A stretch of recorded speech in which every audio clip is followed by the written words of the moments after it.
Breaking news, everyone. The White House are lying liars who think you're stupid.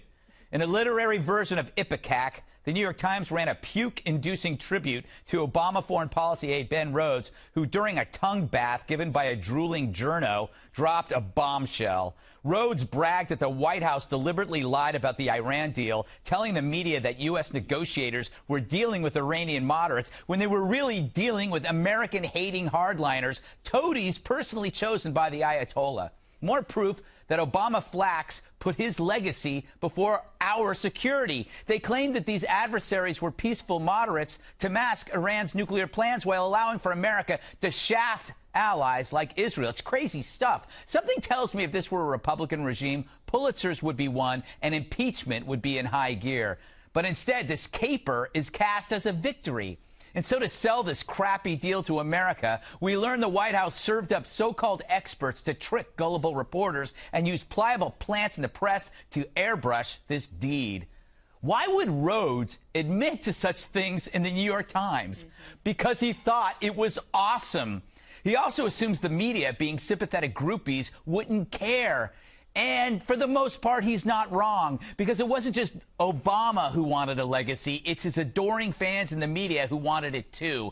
Like parents watching their son from the stands in Little League, he's their little guy swinging at junk. He's simply the bomb, even as Iran gets one. All right. This article was like 75,000 words. It was horrible. Kimberly. You used your little deli counter? You're like... Yeah, I forced myself to read it. This must make this deal, it's corrupted. It's corrupted. I mean, it's got to be destroyed. You would think, because it basically undermines the whole foundation and core of the deal to show that this was like put together like some bizarre bad episode, poorly rated on West Wing. You know, yeah. I mean, what is going on here? Is it like, pinch yourself? Is this real life? Is this who's deciding foreign policy and national security? And when you translate that to the coming election, do you want somebody who was like the right arm of the foreign policy, Hillary Clinton, part of this like Hollywood bamboozle? Can I push back on that a little bit? Yeah. The deal. It wouldn't have mattered what the general public thought of the deal at all. They were going forward with that deal. So the fact that they perpetrated a lie upon the public, they were still going to go for it. It wouldn't have mattered. It would have been a different lie. It wouldn't have, they would still have done it, just the way he does everything he wants to do. President Obama goes around Congress, goes around the American people, the public. But it does point out why Fox News is important, because we were asking these questions throughout. Yeah. Meanwhile, the White House was feeding this group of press who just ate it up and, like, as you said, lapdogs or whatever you call them, and never asked questions, never pushed back. Democracy can't work unless media pushes back on government, especially when they're telling you lies, and you see lies happening. We at least tried to push back. The Constitution provides for the free press. It's the only job protected in the whole document. It's the only one. And it won't matter unless the free press asks the question and pushes back hard, instead of just accepting everything as is. Dana, this guy, was it his ego? Like, okay, so they perpetrated this hoax. Couldn't he just kept it quiet? But he had to brag about it, That's immediately where my mind goes, which is, so who in the White House press office was responsible for shepherding him through, or maybe didn't have anybody, but usually you do have a press person with you during interviews. You do that, you know, any big corporation and the government, they tend to do that. Ben Rhodes has often said that he's very happy being a behind-the-scenes kind of guy.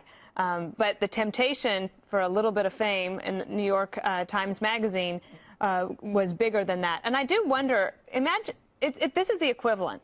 Imagine if Condi Rice had done an interview with Vanity Fair on her way out, cover shot, beautiful pictures, and says, oh, by the way, that WMD thing, just a story we made up. Yeah. Didn't happen, Then, I mean, you can imagine just the outcry. It would be the opposite of what's happening now. Exactly. Excuse me while I have a drink. Yes, there you go. Oh. Juan, I would love to see you defend this article. Did you read it? I read it. I read it in great depth. I read it twice.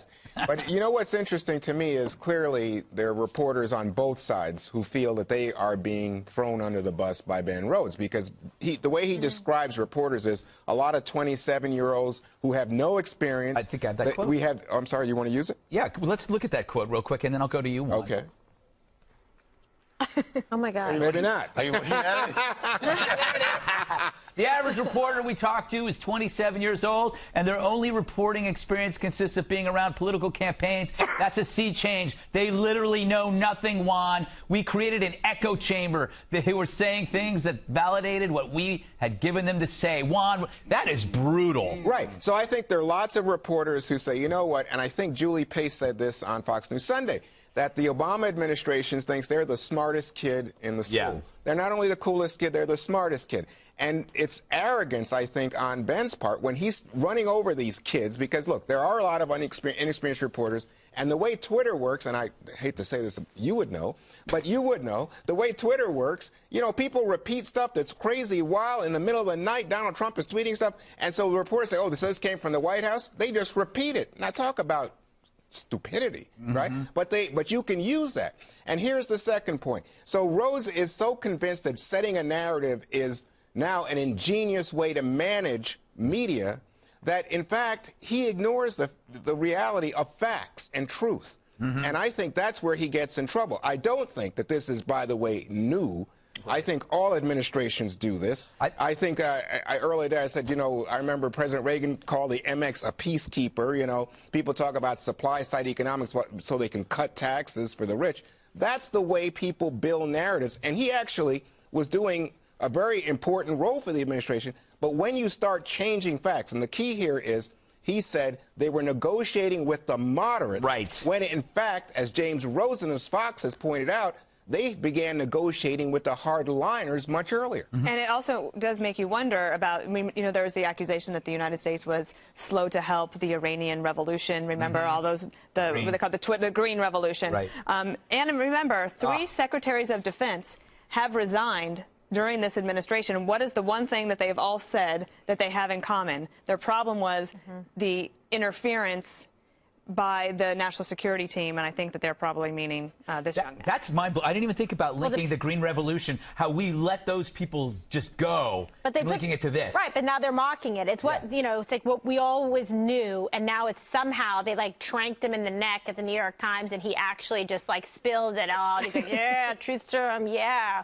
we're making fun of all of you. That's what it seems like, but it's what we suspected, what we knew, but the problem is it just highlights overall a feckless foreign policy, not grounded on solid judgment or people in the theater or troops on the ground actually determining what should happen. I mean, it's very like cowboy foreign policy with like no good purpose. I don't think a like competent cowboy. No, yeah, no, like no. not You guys like are going. See, this is where you go way, way too far. Naked cowboy. This does not speak, as Eric was saying earlier. This does not speak to the heart of the deal. And the defense, by the way, Rose is under such pressure now from everybody. He's responded. Oh, that's right. Thank you. You know, Juan's amazing. Let's go to the response. Yeah. I think we have this. Every press corps that I interacted with vetted that deal as extensively as any other foreign policy initiative of the presidency. A review of the press from that period will find plenty of tough journalism and scrutiny. Look at that. Why did he do that? Because he's embarrassed. Can I be skeptical here? Yeah, sure. They're not stupid. Ben Rhodes isn't stupid. Ben Rhodes didn't go rogue. There's a reason for this article. There's a reason for this piece. Now, I'm trying to figure, is it because he wants to call the press out, tell them to toughen up a little bit because they're, I don't know, is it for a Trump presidency, preparing for a Trump, or is it preparing for them for a Hillary? Either way, I think Obama would be the other side of that, saying, toughen up, go after those guys harder, and they win. The Obama administration wins. Tougher on Trump or Hillary. I don't know. Yeah, I don't know why. You think he failed? You think he just... Oops, I slipped, and you guys all saw it. I don't think he slipped. I think he really feels like, you know, I am so smart, and I'm going to show you how this thing works. And the thing is, it's not Democrats, and it's not just everybody now plays the media control game. Yeah, but now, Juan, now this could have happened. This article could have been written. He could have said the exact same thing January 23rd after the new president is sworn in. Yeah, I agree. They did the piece now, and it's not on. By the way, it's not only him. There are other people in the piece saying the same thing about how we get these lazy reporters to tell our story. What about when Iran captured 10 sailors and they decided to kind of hold off on reporting that because they didn't want to ruin President Obama's speech? That's crazy stuff. He does have a decent point about a concern that people in journalism have had for about 25 years, which is the closing of foreign bureaus all around the world. I mean, there aren't reporters in those capitals. Like, we know that when we have breaking news if there's a terrorist attack in a remote region of the world. You used to be able to send your Moscow correspondent and he could be there in a second. So that doesn't happen anymore. So there isn't that on-the-ground intelligence. It's the same problem that we have in our intelligence forces with not having enough human intel on the ground. So you need that in journalism as well. We have Amy Kellogg, don't we, in our London? We do. But she's like, so, that she's spread very thin. Yeah. And so the response, though, that I was getting... What about Israel? Well, okay. They've got to be livid. Because they were the ones that were saying this was a lousy deal. Please, please, please listen to us. But this has nothing to... The inside of this deal is not impacted by the narrative that's being sold by the White House and Ben Rhodes. If there was an actual lie, if there was corruption inside the deal, I can see your point. But this is about how you present information and choosing the emphasis. By the way, on the 10 sailors...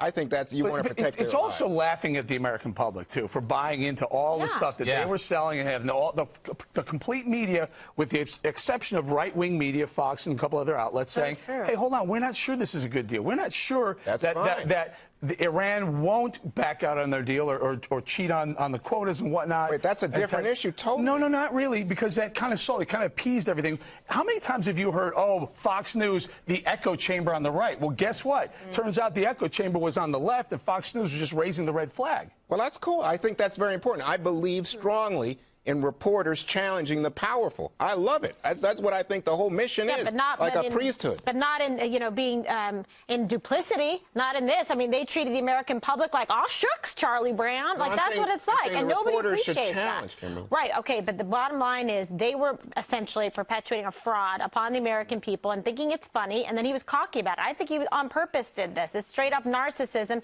thinking he's better, brighter, smarter than everybody else, and I can play all of you, and I can run around these young reporters like puppets, and they will do like Pavlov's dog, whatever we say, tell them to think. That's it. A last word is I think that another place where Ben Rhodes might have caused some problems for the White House would be on Capitol Hill, because it was members of Congress like Senator Corker, who was like, fine, okay, he stuck his neck out. He's like, okay, guys, I'm going to go ahead and do this. And he got ridiculed by the rest of the right. And so I bet he was mad. And also, I would not miss special report tonight if Charles Krauthammer is on the panel, because if anyone had the right to say, I told you so, it's Charles. I have one other possible reason for this. Yes. He got in an argument with his brother over dinner, and they decided to take it out on him. Look it up.